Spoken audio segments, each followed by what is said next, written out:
Hi guys, in today's section we are going to talk about leprosy. Before going to talk about leprosy, let we have a story about leprosy.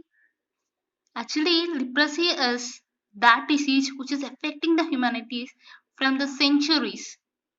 And at the old and ancient time, everyone thought that leprosy is that disease which is affected towards a person just because of their sins.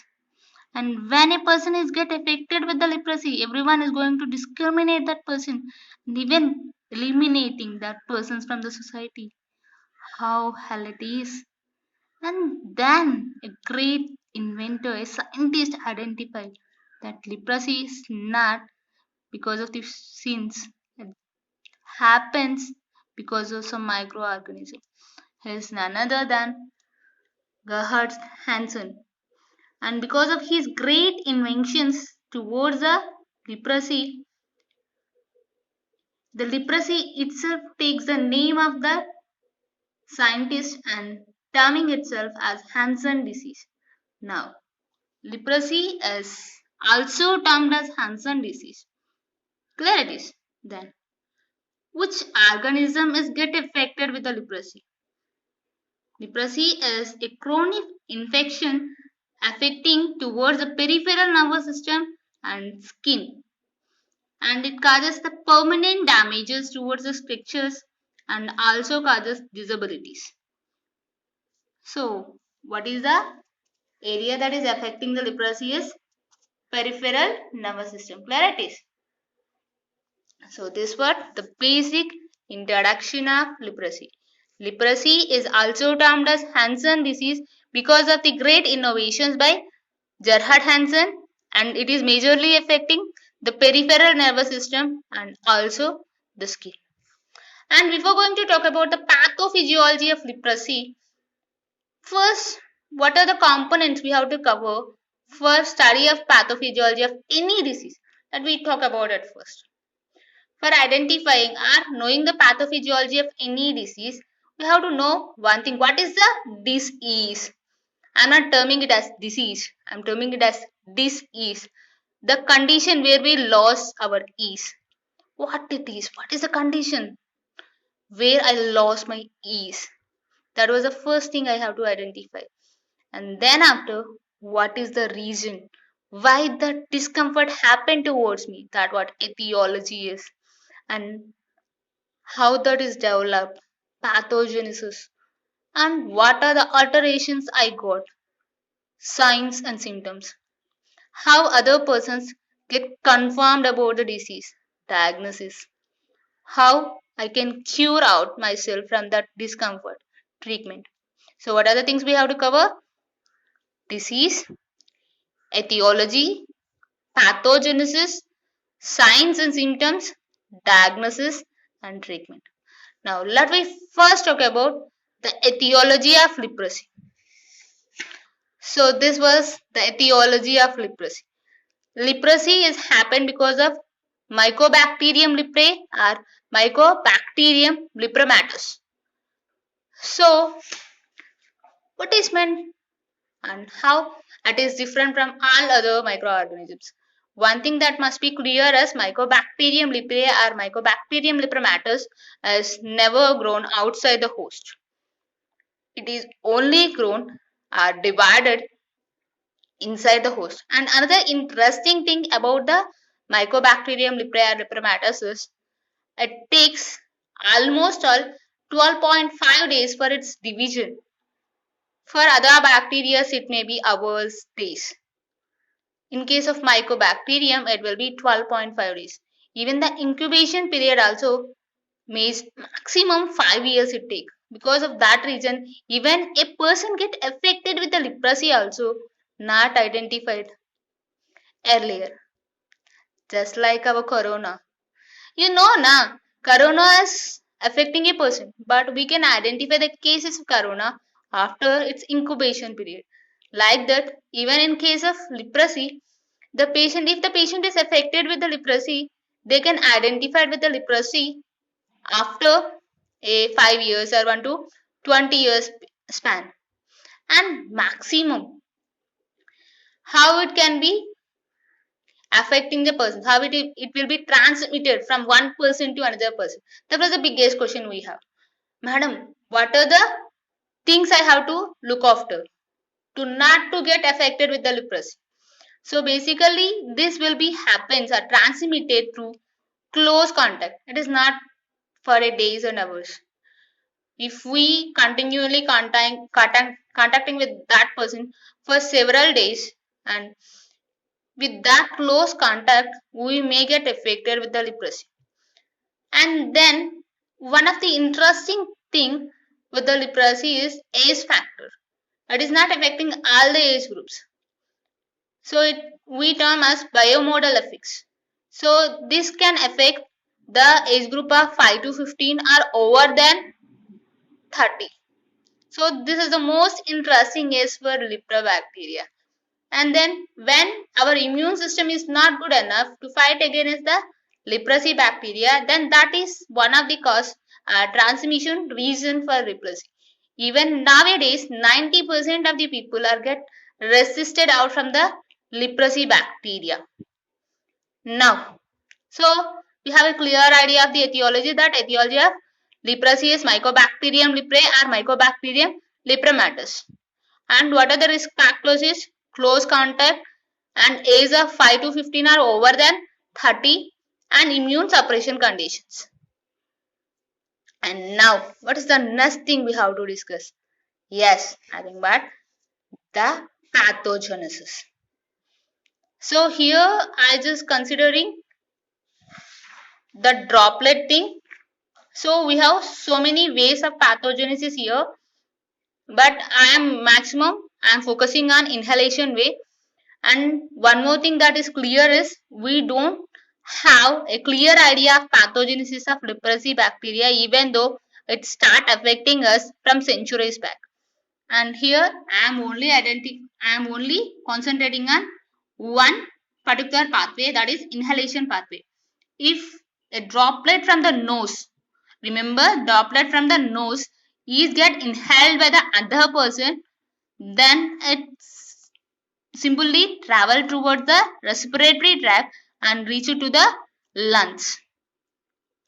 So when an infected person releases some droplets from the nose region, that is inhaled by the person who is not infected, and it travels throughout the respiratory tract and reach to the lungs.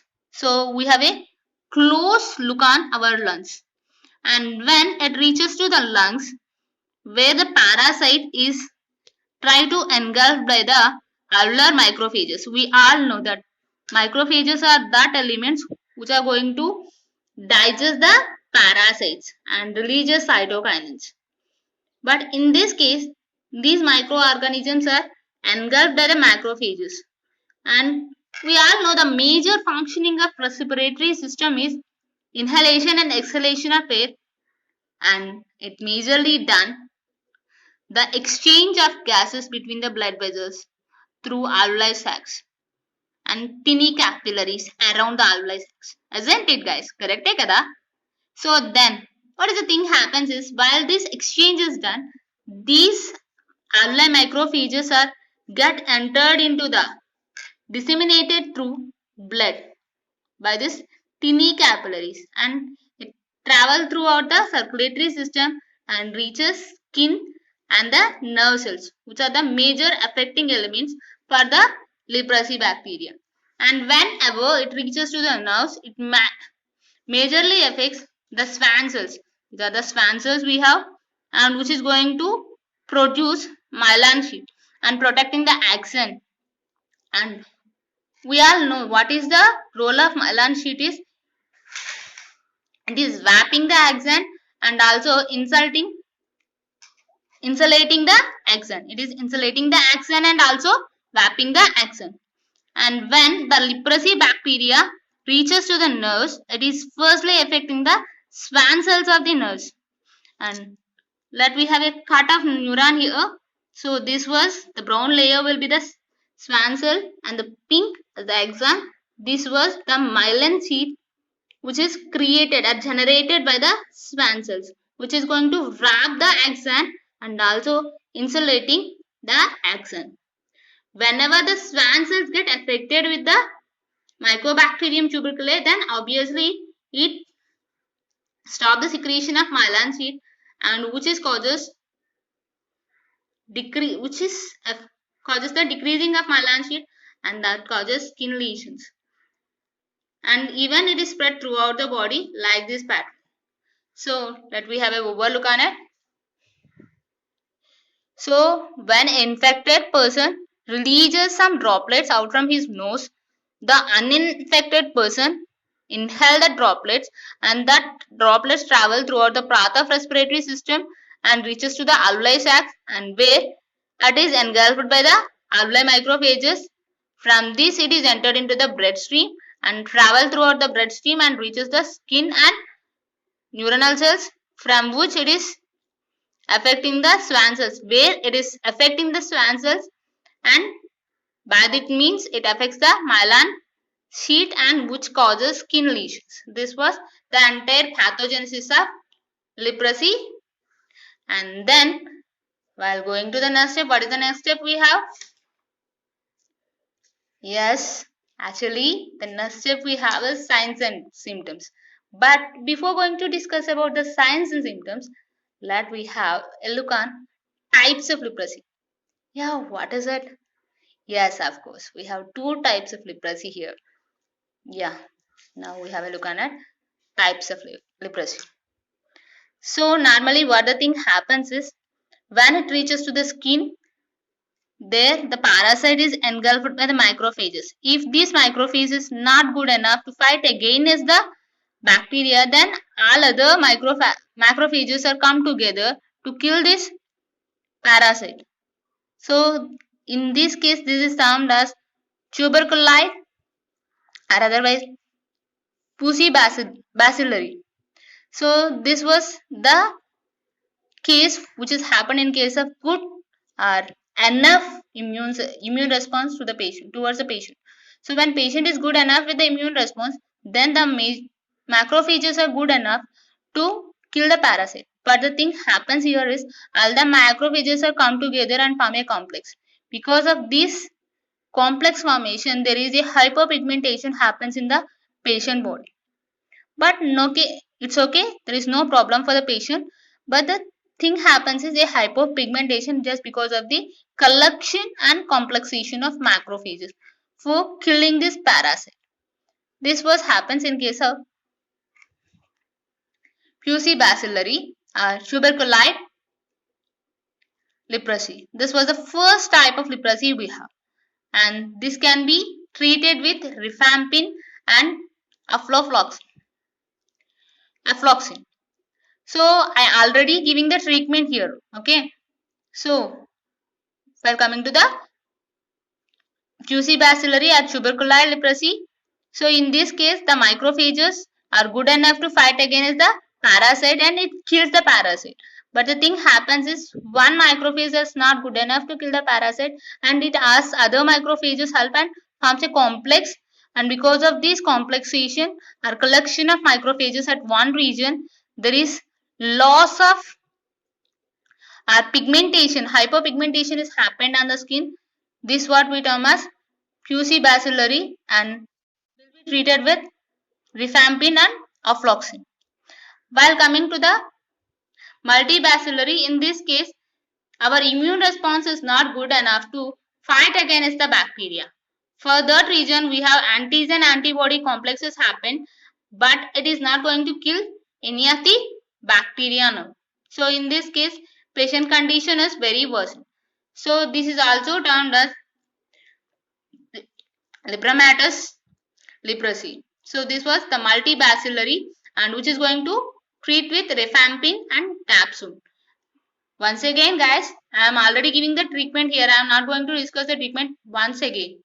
So for QC bacillary we are giving the treatment with rifampin and afloxacin. For multibacillary we are giving the treatment with rifampin and dapsone. Now the next topic we have to discuss is signs and symptoms, the most interesting one. How we can get affected with that particular bacteria. Now here it is. So I always correlate the signs and symptoms of any infection with the inflammatory signs and symptoms. So here the first thing will be swelling. So these are the cardiac signs of inflammation. And now I am going to correlate the cardiac signs of inflammation with the infectious signs. So swelling is deposition of water content at particular region.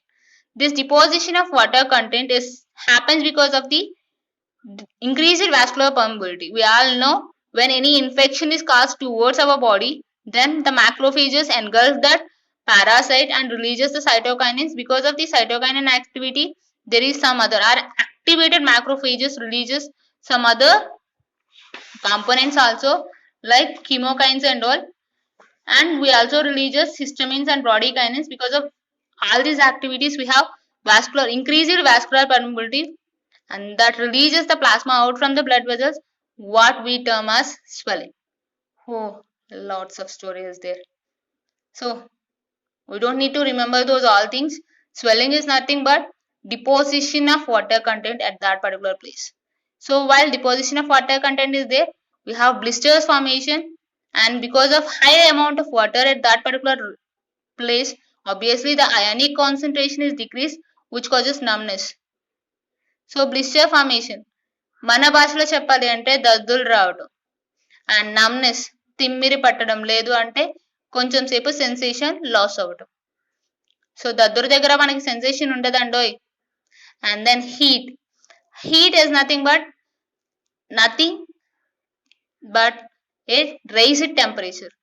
When the raised temperature is happen towards us, when we have antigen antibody reaction happens in our body, remember fever is always a good sign for us, because it is going to tell us something wrong is happens in our body.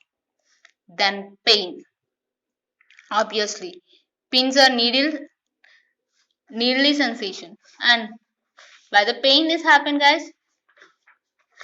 How to tell which chemical receptor, chemical mediator is responsible for the pain? Yeah, it is prostaglandin, what we discussed in the last class. And we have redness and loss of functioning. What is the function of skin, guys? Yeah, it's sensation. So when skin is not going to function, then obviously we never get any sensation. And we already talked about skin rashes in last class also. Skin rashes is the common sign for every infection. Why? Because all the immune response or all the antibodies are recruited towards the infection which has happened now, and then we don't have any, or we have less protective mechanism on our skin.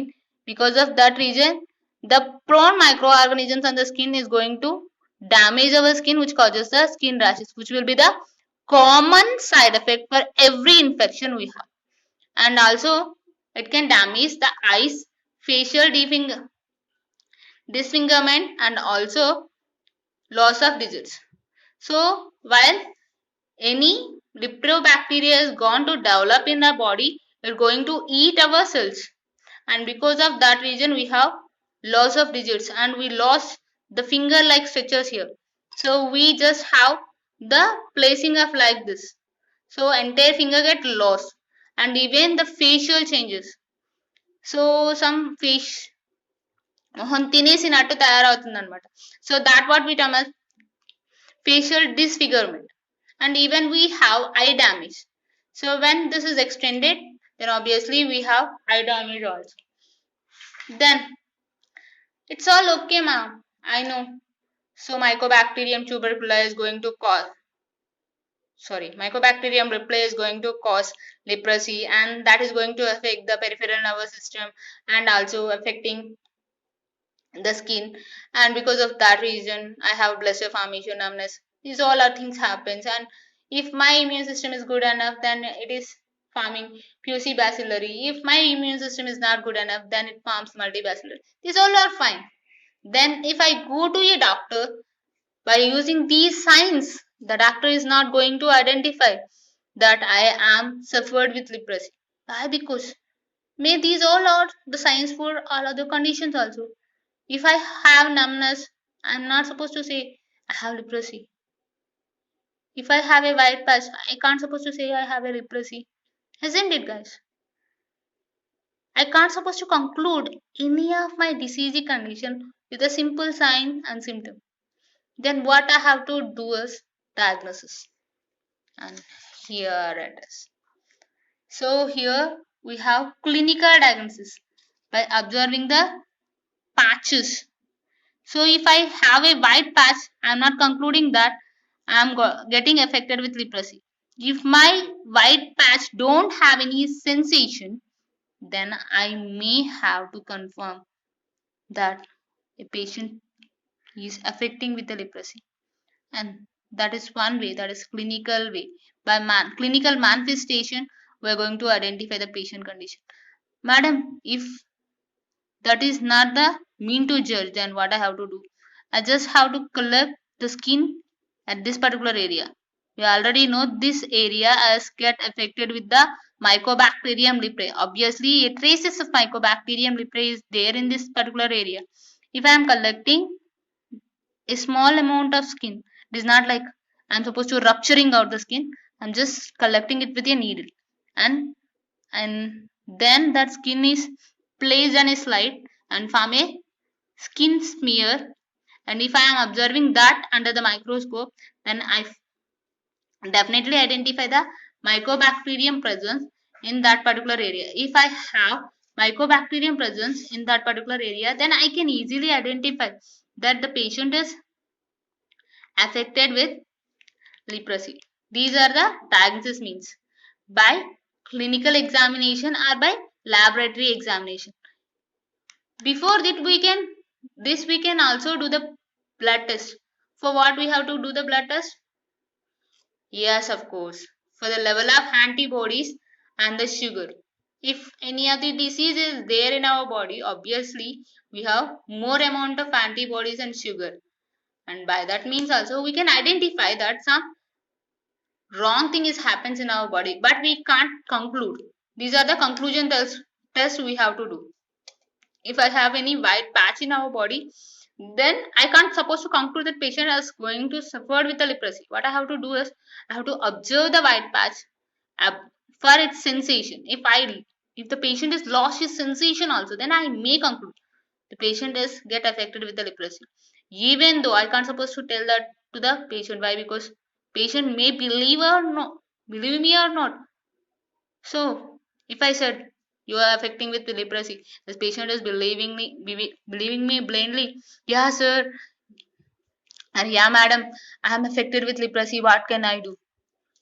You are telling any false thing. I am not the person who is affected with leprosy. Like that, the patient says. Then what I have to do is, then I have to collect a portion of skin here, and then I have to form a skin spear, and then I have to observe that under the laboratory microscope. From that I have to conclude that patient is definitely affected with the Mycobacterium leprae, and otherwise I go with the skin biopsy. So skin biopsy or skin spear test. So before these all identification, I may go with simple laboratory examination like blood test. So for identifying the level of sugar levels and level of antibodies level. And we already talked about the treatment portion in the previous class. I mean, in the previous paper, that is, if it is pleucibacillary, we treat with rifampicin and afloxacin. If it is multibacillary, we treat it with rifampin and dapsone. Okay. Shall I repeat the same section once again? So in this section, we are going to talk about leprosy. So leprosy is also termed as Hansen disease because it is identified by Gerhard Hansen, and it is going to affect peripheral nervous system and skin. And the etiology of leprosy is Mycobacterium leprae and Microbacterium lepromatous. And the pathogenesis is when an infected person releases the droplets from his nose, and if uninfected person collecting the droplets, and it is simply travels throughout the respiratory system and reaches to the alveoli, where it is engulfed by the alveolar macrophages. From there it is traveled through the circulatory system, and it travels throughout the circulatory system and reaches the skin and peripheral nervous system. And there, in the case of peripheral nervous system, it mainly affects the Schwann cells, and which stops the secretion of myelin sheath, and that going to cause the skin lesions. That was the pathogenesis is. And then we have two types of leprosy, that is fusobacillary and multibacillary. Fusobacillary is that case where the patient immune system is good enough to fight against the leprosy. Multibacillary is that case where the patient immune system is not good enough to fight against the bacterial condition. And then in case of this, we have a complex of macrophages is there. Because of that reason, we have a hyperpigmentation is happen in case of fusobacillary. I am again stressing that hypopigmentation is happen in case of fusobacillary. Hyperpigmentation is happen in case of multibacillary. Clear? In case of multibacillary, we just have an antigen antibody reaction, but there is no control against the leprosy bacteria. So this part about the types of leprosy. And then we have signs and symptoms like this: swelling causes, blisters and numbness, heat, high fever, pain, pins and needle sensation, redness, loss of functioning, nothing but loss of sensation. And we have a common sign for all the infection, that is skin rashes. If the disease is continued further, I have eye damage, facial disfigurement and loss of results. And one more thing we have to discuss here is incubation period of leprosy bacteria, that is 5 years, and multiplication period is 12.5 days.